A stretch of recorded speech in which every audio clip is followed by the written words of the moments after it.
Цезарь жил в очень хорошей будке.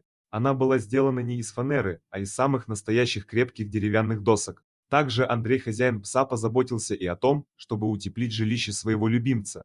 Таким домом можно было гордиться. Андрей раньше не делал ничего сложнее прибивания полог к стенам, поэтому будка оказалась настоящим достижением для него. В такой будке и человеку зимой было бы комфортно, говорил иногда Андрей. Без сомнений, Цезарю хорошо жилось в своей будке, когда наступали холода. Он все время сидел в домике, не стремясь лишний раз выходить наружу. О его присутствии можно было догадаться лишь по торчащему из будки носу. Именно поэтому Андрей так удивился, когда увидел своего пса спящим на снегу.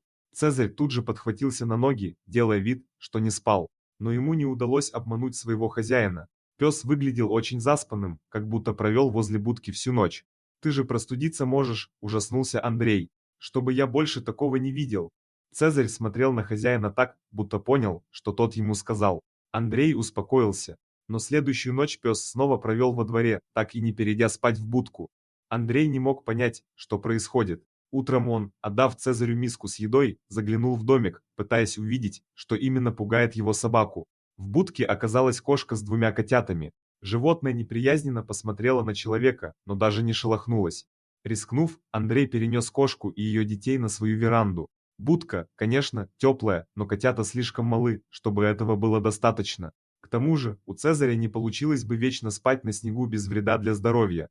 Кошка очень плохо отнеслась к человеческой инициативе. Она шипела на Андрея и даже попыталась его отцарапать, но тот не отступил. Когда он переложил кошку на матрасик, она тут же успокоилась и начала лизать котят. Она позволила Андрею дать ей еды, но не разрешила ему приблизиться к себе, чтобы погладить.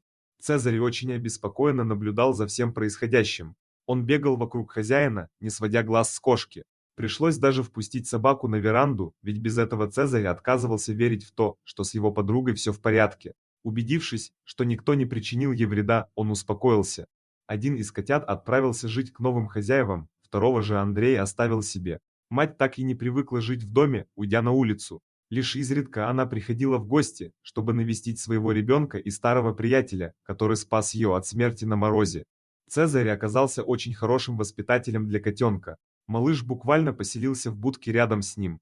Видимо, она стала для него настоящим домом. Дорогие друзья, если вам понравился ролик, не забудьте поставить лайк, а также подписаться на наш канал, где найдете еще много интересного, и не забудьте нажать на колокольчик и оставить комментарий.